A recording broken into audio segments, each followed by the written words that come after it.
Welcome to the Lance Wallnau Show, Level 10 Living Saturday. Focus is all about you.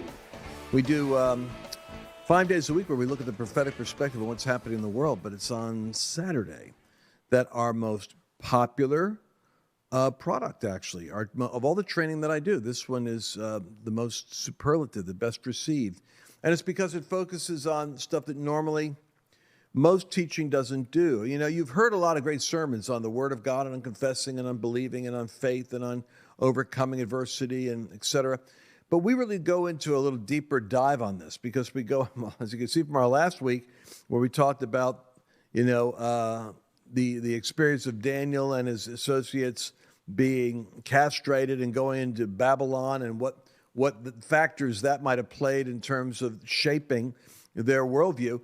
This week, we're coming in off of that message, and we're looking specifically at what are the belief systems that are in you that you might not even be aware of, and that's the part that I really want to get into. Mm-hmm. So, for instance, I love studying temperament and design because it shows so much about the way people are made. Mm-hmm. I've got Carl with me here today.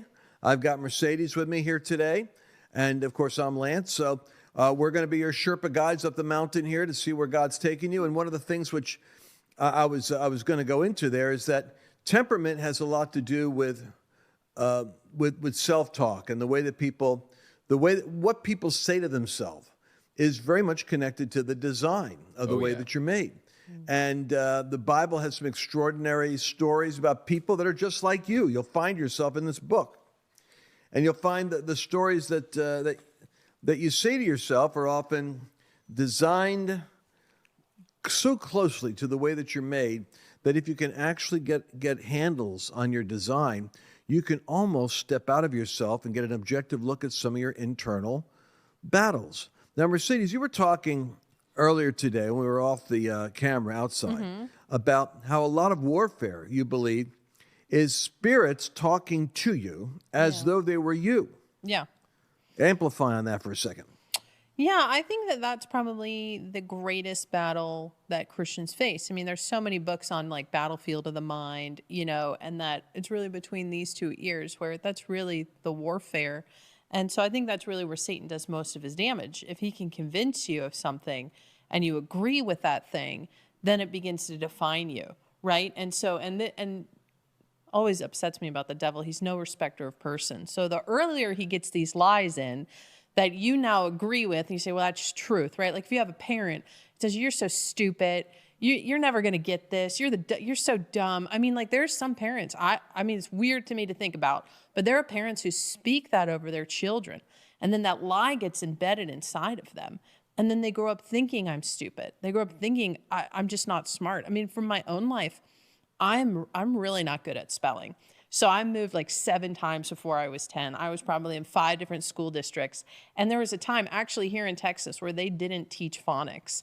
And that's when I was here in Dallas and I was supposed to be learning phonics. So I went from here to California and they thought like I was like developmentally delayed. They're like, what do you mean they didn't teach phonics? Or, and you're like, well, I don't know. I'm like in 3rd grade, So I really struggled. And I mean, like there'd be a spelling test and I would just throw it. I would just like, you'd line up at the board, talk about high anxiety, and I was like, and I would deliberately spell a word wrong so I could sit down. Same thing, like another high anxiety moment as a small child, you go around and it's like, you're doing like your reading in rounds and you take a paragraph, And so I would count the kids in the room until it got to me and I would practice my paragraph. In my head, I'd be saying it out loud because I really struggled. But I'm saying this is a lie. This is something I carried inside of me that I'm actually not smart, that I'm not smart. I didn't actually realize that I was smart until I went to college. And I took Psych 101 for the first time. It was the first time I actually tried. I read a book, I took the test, and I got a great grade on it because I had this embedded lie inside of me from a very young age. So when you talk about, when you ask me to, hey, amplify that, that's one example. But it could be, you could have a parent that shames you for how you look. Like maybe you have a thin parent who really has like an eating disorder and you're a kid and they're going to shame you into how you look. You start believing these things at a really young age. Or and comparisons. Then you define yourself. Parents make comparisons. Yeah. Why can't you be like your sister? Why can't you be like your brother? Totally. Why can't you be like your father, like your mother? Yeah.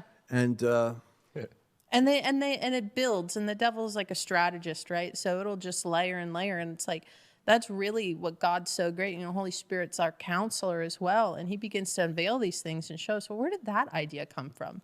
Like I mean, I have so many different examples, but my last CEO, I have this other thing too inside of me, like my worth, my value is tied to my compensation for some reason.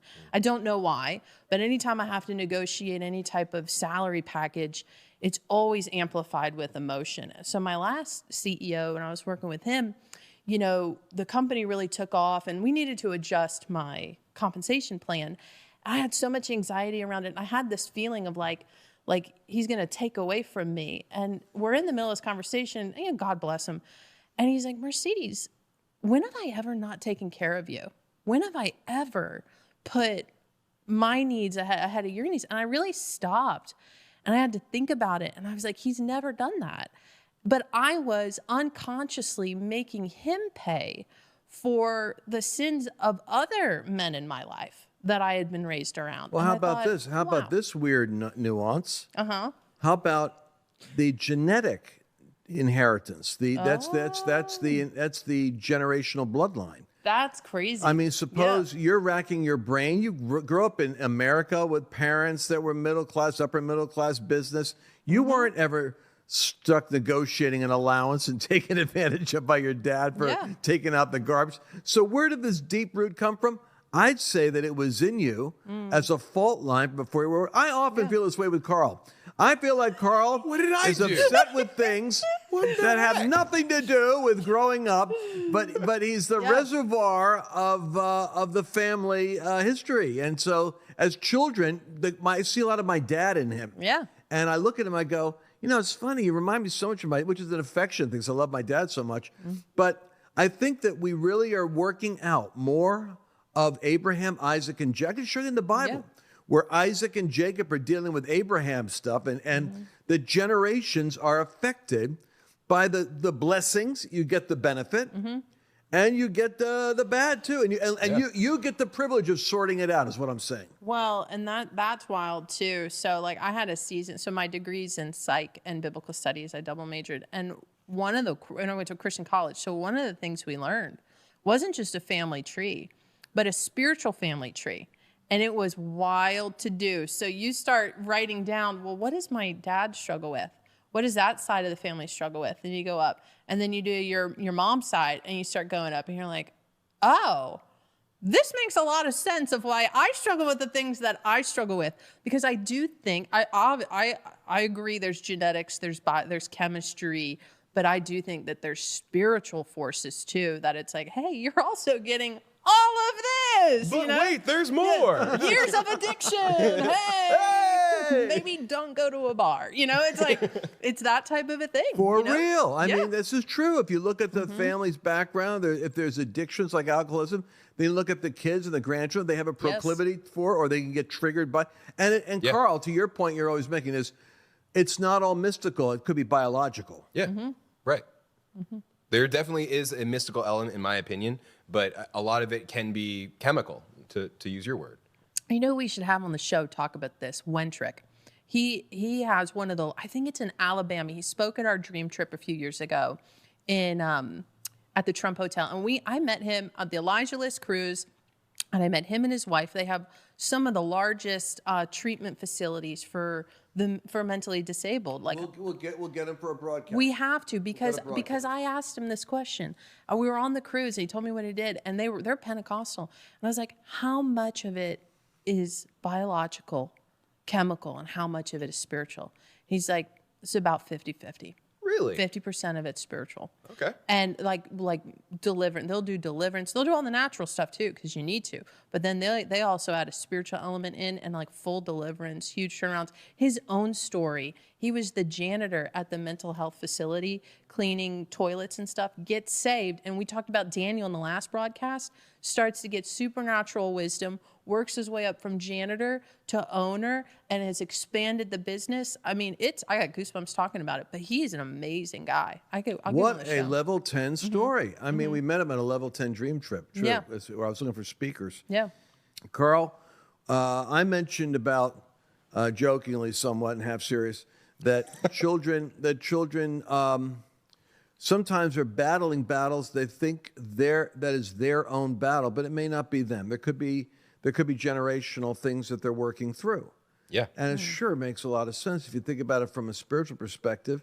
Strongholds that one generation didn't defeat will have to be defeated by another generation, perhaps. And maybe I'm misremembering it, but aren't those strongholds then stronger as a consequence of having gone through multiple lineages? I think you're right. I think that the more that the familiar spirits, the Bible talks about familiar spirits, which, think about it, are family spirits. They're spirits that are in the bloodline that somehow have been able to insinuate themselves into the way in which a family thinks in its own belief systems. Mm-hmm. And so let me for a moment just leap down on page 18 so we can drive through this. Global beliefs about money are formed in similar ways. What happens if you're nervously talking around your kids about money? You're fighting about money. You're complaining. Your parents are arguing about not having enough of it. They're stretched and stressed out about finances. It puts a belief in children that money is negative. Instead of money as a resource provided by God, money becomes a scarcity that is the source of strife. If I may also interject, though, the love of money is the root of all evil. Having grown up in the Christian faith and in a Christian home, that was something that was driven home. But it was never a nuanced conversation about having money, having abundance, taking care of those you care about, having enough to be able to provide for others. It was, no, the love of money is the root of all evil. So you shouldn't love it. You should be trying to get rid of it as fast as possible. That was kind of one of the guilt associated with having it, which creates a strange schizophrenia, because then you're trying to believe God for it and feeling guilty when you get it. Yeah. So the point, and by the way, I noticed this when I was talking to Christians, especially. One of my best-selling trainings I did in a secular event was an Isogenics conference, I think it was, or maybe it was a Melaleuca. It was one of those network marketing companies, and I spoke about the power of competing commitments, because for some reason network marketing is a major thing attracted to, like with the essential oils now. Christians love it. Christians love network marketing. Amway is such a large number of Christians do it. And there's maybe a lot of reasons why, but I'll tell you one of the problems with it is that if you have a Christian sense of, well, I want to be able to give, I want to be able to sow, I want to prosper, I want to have, and I believe all that. But if you also are feeling guilty about having money, then a competing commitment comes in that when it's time for you to ask, you send out messages that are kind of like the scent we talked about in the previous broadcast. You can smell it. But for instance, I was struggling through this whole thing myself because I felt tremendous guilt, because I grew up as a kid from what would be considered a above average, middle class family.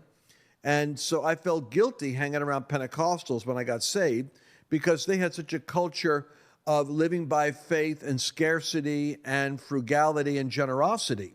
So they were like giving their money to missionaries and stuff like that. And I was feeling guilty that I grew up at country clubs with, affluence. Affluence. When it came time for me to ask for support financially, even though I'm broke and doing ministry, and now I'm joining... like I'm numbered with the transgressors. I'm with the religious crowd, and we're all miserable broke, and we're asking people to help our nonprofit. And the person who's watching me said, "Look at what you did." They recorded me. I stepped forward as I made the appeal for what God was doing, and stepped away as I asked for help and support. They said, "Notice how you backed away from the audience when it came time to ask, and you moved towards them when you cast a vision. You're more comfortable talking about what God's called you to do than you are humbly receiving help from other people getting it done, because you feel guilty asking for help." That's self-sabotage. So in the sales training, I talked about people that feel guilty closing a sale because at some unconscious level, they're sabotaging the sale. They might talk too much. They might create anxiety and tension around it. There's any number of mechanisms that can sabotage closing the deal in sales or otherwise. But half of the audience put their hands up and said that was them, because the Christian community at large is eager receivers, but but guilt-ridden in acquisition. They want the end, but they're uncomfortable with the means. So now here's where I want to go. All right. And it's really, we're getting there. We get stuck in these programs here. We're halfway through page 18, which you want to get, by the way. If you're not with us, you're missing all the great training that we have. And this stuff is transformative. I'm telling you, transformational. Your beliefs, certain global beliefs you have. For instance, fill in the blanks. Women are Mercedes. Beautiful. Men are. Okay. I was just like. And that's the truth, ladies and gentlemen. there's the ungodly Welcome belief. to Level 10 Living. The world is. The world is, I was going to say optimistic. That's the first thing that came to But mind. you're looking up. Carl, what would you say? When we talk about money is? Means to an end. Okay, money is? Power. Look at that. Money is power, or money is a means to an end. Money, for me, freedom. See, money is how I trade time for to do what I want to do. So to me, money is nothing more than free. I'm free to do what I want, which is why money sometimes frustrates, because it gets in the way of me doing what I want. All right, how about Carl? Women are? Oh, gorgeous. All right. Don't be so dismissive with that nod. All right, yeah, sure. Good job, Carl, pandering. Well, because you guys are giving positive connotations. I think you're feeling the pressure to have to do. I think What there are would you people that say? go, What would you women are complicated. Oh, the guys I in the can- back are I- laughing. I can hear him. Go Yeah, ahead. and I can hear the comments pouring in right now. Complicated. Men are struggling. Yeah, well, yeah, if you believe in statistics. Yeah, so the world is dangerous. Oh, you put dangerous? Well, I'm just telling you, there are people out there that think that, and I Yeah. think sometimes I think that. I think that women are complicated, men are. I feel sorry for them, and the world's a dangerous place. So glad people come here for encouragement. I come here for love. Why do you think I do this? You know the old story do it about for me. why the therapist is doing therapy. Why is the counselor doing counseling? So true. I needed it. I needed it because I was working through 3 generations of complex Jewish guilt. Now, your like this beliefs game, about your experiences and the world Game's over. around you are, and so this is like for money. So for Mercedes, when she goes, this is hilarious, because I can attest to the fact that she does have this belief system about, she starts getting all upset, discussing financial things, and but she has an alter ego too, which is you also kick into the, let me tell you something, where you wouldn't be. It's almost like, oh my God, it's like the Ethel Merman character from It's a Mad, Mad World. I go, what in the world? So I get lectured, or I get her going through a crisis. But either one. That's not true. Those are I not don't my think- two personalities. That's not the polarity. your normal ones. Reduced They're not your to- normal ones, but they would be your archetypes that I would say, get in the way. Like an Enneagram, when it's unhealthy, it goes this way. Yes, but yes. if you're healthy, Well, you're when it's like, unhealthy Let's add for me, that caveat. when it's unhealthy for me, I don't like asking, and it bothers me because money is freedom. Therefore, having to deal with it is bondage. Why? You see, but But see, that's this it's doesn't make not. It's sense hard to to me, though. explain why. I just want to have. I want But to how have. can money be freedom? It sounds like not dealing with money is freedom. Dealing with money is bondage. That's what I'm saying. Money But is. not dealing with money. So money to you don't like it in general. Why do you say that? Because I don't think, based off of what you're saying to me, I'm trying to say back to you what I hear you saying. It's true for the most part. You know this for a fact. Mm-hmm. I can't be bothered with it. Why are you saying that? It's a true statement. Why are you saying It's it? true. Why are you saying that? I just wanted Yes, I her to know. give some evidence here to convince me she knows But why. I think we need to change that. All that of these. Listen, ungodly belief. I'm doing this program telling you that I got it together in a lot of ways at my age, in a lot of ways. Yeah. However, I will tell you this, that it's peeling back the layers of the onion. The real fun in life is saying, I'm doing good because I've dealt with these issues. I want to go deeper with them. I want to go deeper because if you want to go to the 10 times multiplier, Yes. you're going to have to change some things. And today I decided we're going to go 10 times. Cool. We have to change some things, right? And where does it have to start? Right here. Remember this? When you've got your finger pointing at somebody else, you've got at least 4 fingers pointing back at you, or 3, technically, pointing back at you. So I'm looking at myself right now. I'm saying, what are my global beliefs that I got to change? Yeah. Now, a belief, I believe, is like a frequency. I'm going to segue here to a very powerful concept, and it could be very new agey. So you tell me if you think this is true. Let's do it. Your beliefs about your experiences and the world. is shaped by the agreements that you're making with the universe around you. Men are like this, women are like that. You can't trust people. The world is... When you start coming to global beliefs, it's a form of agreement. The question is, do agreements that you make empower stuff to show up? As a Christian, be very careful about what you agree with, because you're authorizing access. Also, there's the cognitive bias aspect and frequency illusion. So we see things as we are, not as they are. You've heard that saying? Amplify. Okay. So seeing things as they are, not as we are, implies that we take with us our own perspective, our own lenses into anything and everything that we do. Also, the brain is a fact-finding feature of the human condition. So one thing that the brain wants to do is prove itself right, to reassure itself that it's acting in accord with the universe, so to say, right? At least in our very real, permanent surroundings. What that also means and implies is that when we see things as we are and we have a bias against something, we are constantly seeking out stimuli and information that reinforces that conviction or that thought. And man, that is so powerful right there, folks, right there. Listen to what he just said.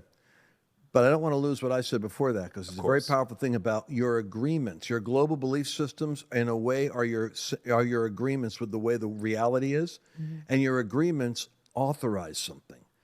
And to now combine that with what you're saying, I read Twitter threads, for instance, and for the most part, Twitter's the one last place I can go where I can get really annoyed, because in our echo chambers that we live in, we weed out people that disagree with us. Yep. And we live isolated. I'm listening to Tucker Carlson saying what I believe is true. By the way, I think he is accurate. But I can't forget the fact that there's somebody else watching Rachel Maddow who is agreeing with what she says is true. Foolishly. And both this other person and I are accumulating data points to reinforce the prejudices of our own global beliefs about the other side, so that you get this mounting polarity growing up in communication. And the two sides do not know how to dialogue with each other, because as they keep going, they actually are building more and more evidenciary data saying, these people are selfish and crazy. So I'm listening to, and you know when you can find that it's only if you have the humility to question your own beliefs, so that you can kind of catch where sometimes you need to change your thinking. I think this also goes to a greater conversation about how we view the world, and I'm trying to remember the actual terminology for it, but it's the I versus it, where I am no longer viewing the opposition as people. I don't view them as my equals. I don't view them as my countrymen. I view them as a monolith. That's the left. That's the progressive ideology. And then it's a separation, because now, instead of it being, I'm talking about people, I'm talking about ideally individuals who are actually pursuing their version of truth and their true moral compass. Instead of that, it's now, that's a rat, that's a piece of garbage, that's a piece of filth. I want not only nothing to do with that, I'm disgusted by it. Which is why, as I'm reading Twitter, to make my point earlier, is when I read Twitter, it is infuriating, because you realize how the shortness of the space you have to communicate forces you to truncate deep thought into just statements. Yeah. And that's a real disadvantage. It's a huge disadvantage. But what you realize is there are people that are revealing their worldview in a soundbite, and some of it is highly irrational. So if you're not in agreement with me, then you're a piece of this. Yeah. And so you realize there's no real comprehension of a larger, more complex world. But I mean, for me, I don't know how you expect somebody that's a non-Christian to engage with you in what should be a Christian's response, that you are intrinsically valuable, you're made in God's image, He has a plan for your life. You may not be in tune with it right now, but God loves you, and so I'm going to then reflect that to you and how I respond to you and tell you truth, but in love and out of respect. It's like, I don't know how, that whole community is just always going to be like that. And then on top of it, I watch some videos online and stuff, and it's like that abortion debate. Man, try to have an abortion debate. You can't.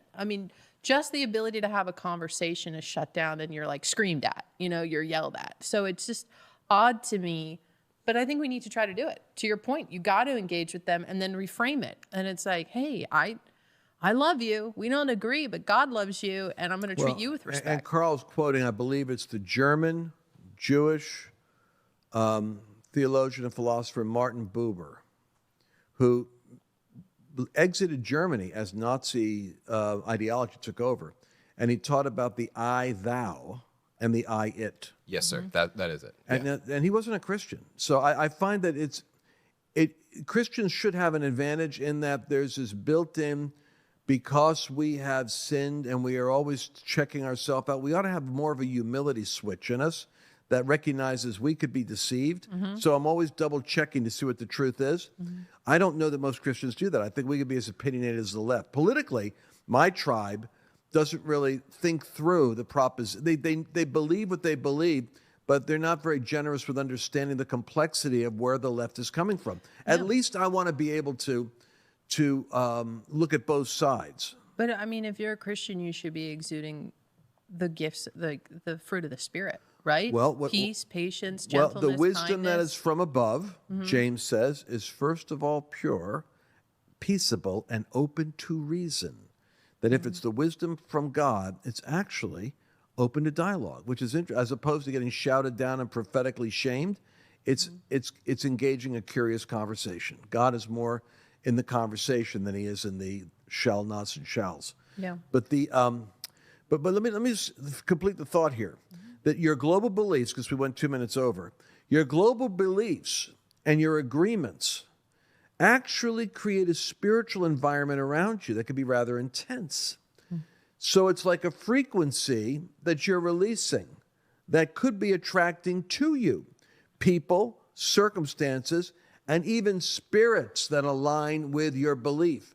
So that if I'm in an I-it relationship versus I-thou, Buber said, I-thou means that I totally disagree with you, but since you are made in the image of God, I have to treat you with the dignity of a creation that is wrong and dangerously wrong, but yet made in God's image. Whereas if you take religion out, you take God out, then you go pure secular, like a lot of the Twitter feeds I'm on where they're mocking religion. They're so enlightened. What you've reduced it to is actually a less elegant conversation. It's an I-it. You're not made in the image of any design that I have to respect.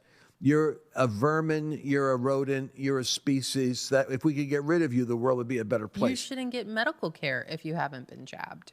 You know, I mean, there are public figures that come out and said that if you don't share this worldview, you're not entitled to health care. You're not entitled to any type of organ transplant. You should have your children taken away from you. I mean, it got really intense during that entire time. And I would say that if you took a look at the rise of Nazi fervor in Germany, that there is a frequency that's released, that global beliefs that are bought into and passionately bought into form global agreements. And you can create community-wide agreements or national agreements. Yeah, 100%. That actually allow spirits to have access to a nation because agreements authorize access.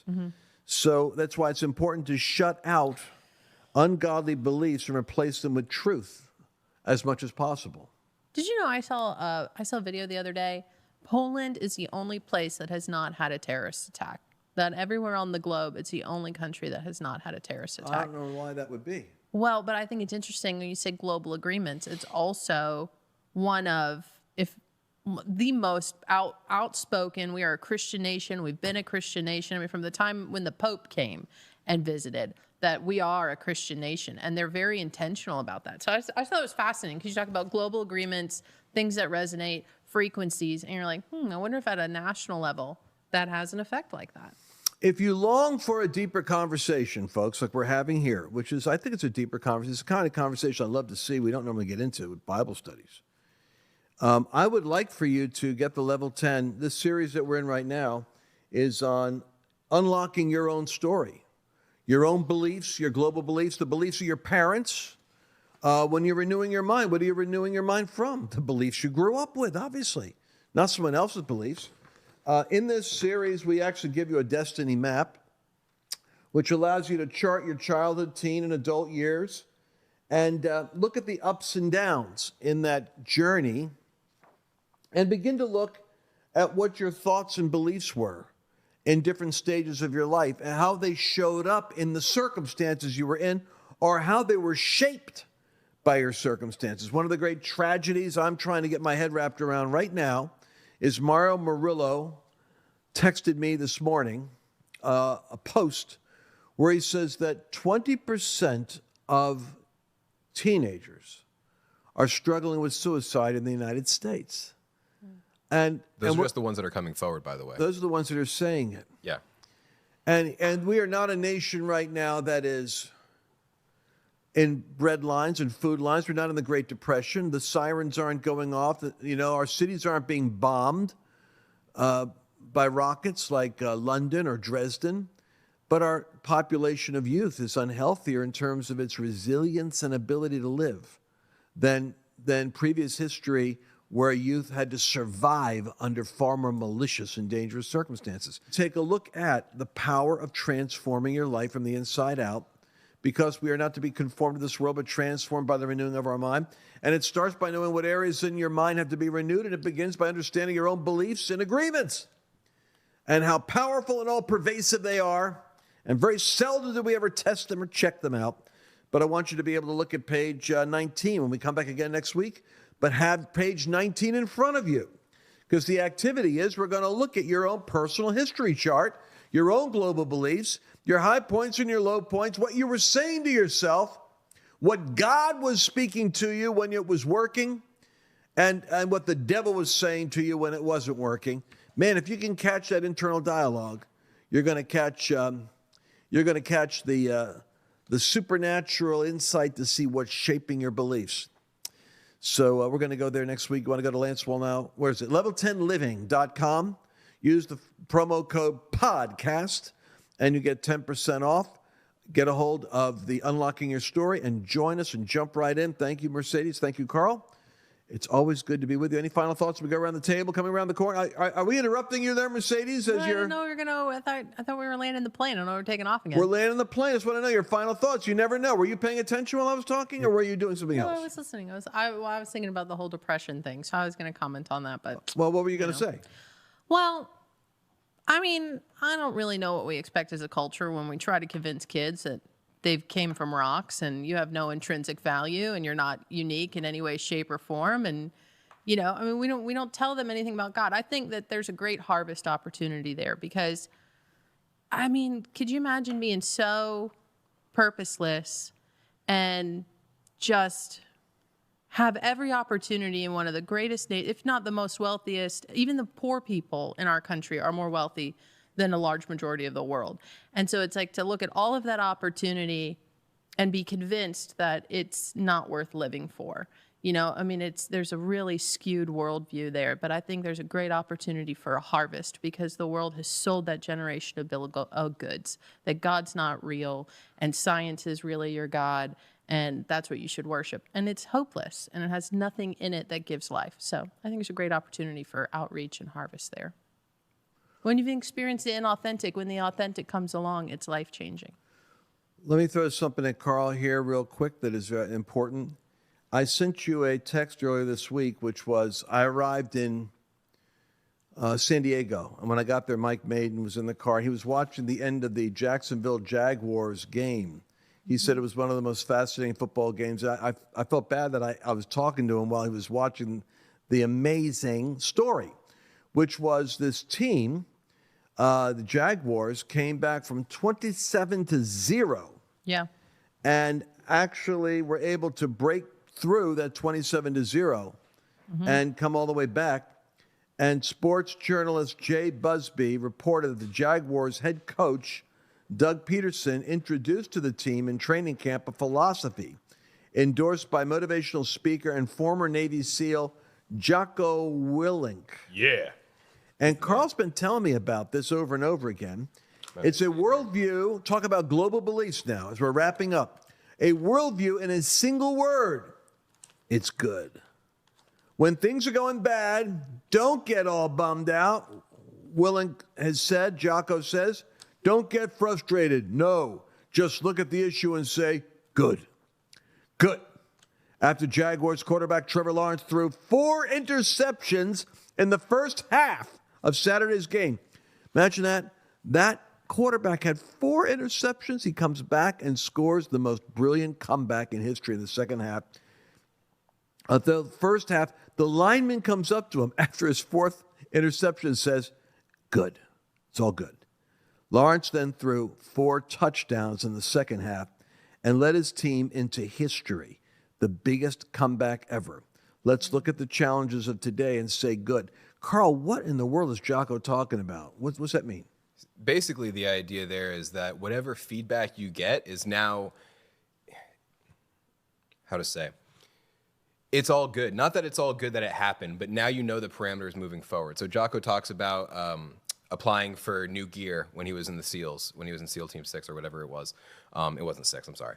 But he would apply for grants or for new gear, and then he would get the reply, no, you can't get it. And he goes, good, now I know what gear we can use. I know what gear we should use. I know what gear we will be using moving forward. So it provides a closer parameter around what it is that you actually can do.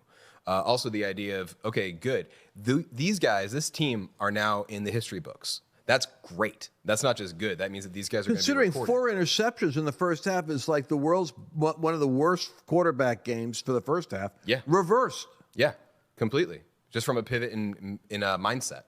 So Carol Dweck has a really good book on that. It's literally titled Mindset. I'd recommend it for people interested in that. The idea that anything and everything that does happen to you ultimately informs who you are going to be in the future. If you have that mindset going forward, good.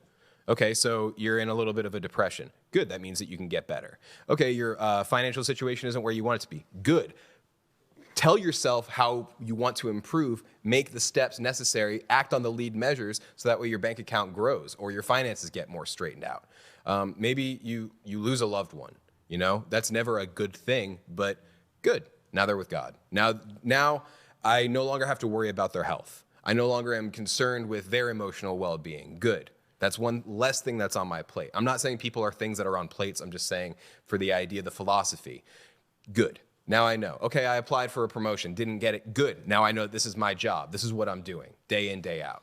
I don't have to worry about future endeavors because this is what's in front of me right now.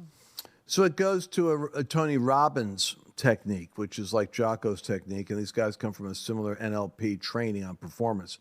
He says the thing to ask yourself in those moments is what's great about this situation, or what's the good thing about this. In other words, rather than say this sucks, this is lousy, I hate this, say, well, what's good about this?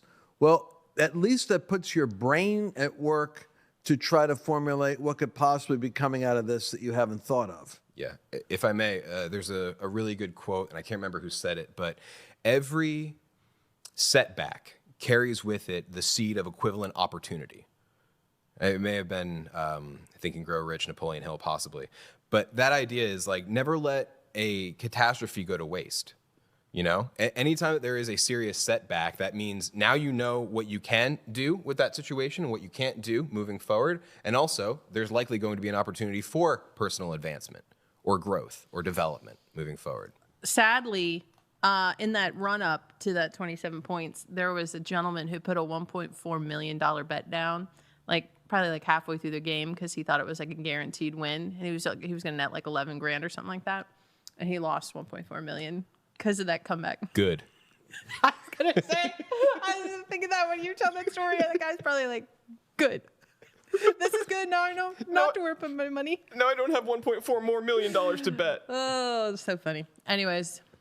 Well, you're right. During training camp, okay, so they were playing the Jacksonville Jaguars were playing who? LA Chargers? No, it's literally right here on my phone, but that's okay. Is it the Chargers? That's fine. Well, LA needs to be put in its place. You can quote me on that. I like how Lance is like, no. What are we talking about? It's all right.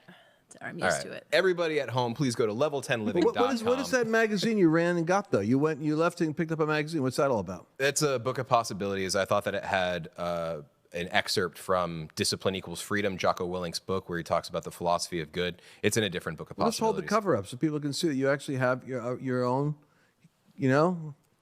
Carl Conquers America. Right. I like that. It's creamy, cheesy goodness, the rule breakers issue, plus win the day and oddities, how Carl Wallnau is single-handedly, crossed out single-handedly, reshaping pop culture, a 10-page visual history. I still want to do a whole product around the Book of Possibilities. Because you say that like everybody knows what it is, but it's like a Well, a book of possibilities Those is who a know, book. know. Those who know. those who know. But if All right, so Carl. we've gone over, but I'm gonna cut this off right here because I did get where I wanted to go, which is that the collective mindset of the Jaguars team on its good enabled the quarterback, instead of being condemned and beat himself up and hate himself and get pulled out of the game, to actually redeem the situation. And how much life, how America needs to have a comeback. And I think that these stories are all good. It's not really you know what psychology is? It's sukiology. You know what suki is? It's the study of the soul. You know what the soul is? It's the realm that God made in you. So the study of the soul is sanctified psychology. That's what we do. We do Bible psychology, studying the soul from God's perspective. We're going to be looking forward to seeing you again next week at Level 10 Living. God bless. Did you enjoy this latest episode? Please remember to share it with your friends, because the more knowledge you have, the better equipped you are to navigate the world.